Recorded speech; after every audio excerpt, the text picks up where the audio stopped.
Des remparts médiévaux, cette petite coin ici noir, et ça c'était la grande expansion de la ville.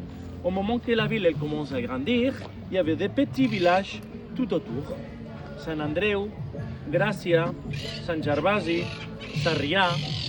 Alors au moment que ça commence à s'expandir, tous ces petits villages, ils deviennent quartiers de Barcelone.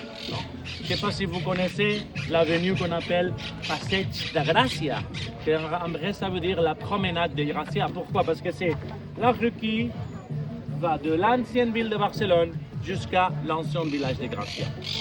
Ce village-là, il est juste ici. C'est plus un village, c'est un quartier maintenant. On est où là? On est par là.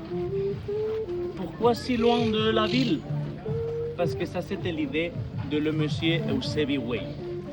Eusebi Güell, du nom Parc Güell, il était un monsieur très, j'insiste, très riche, qui a hérité la fortune de son père. Il avait fait la fortune à Cuba. Et quand il revient de Cuba, il commence le business de textile, du coton, des usines de textile. Et son fils, il continue les affaires, le business de son père. Et aussi, il voyageait beaucoup.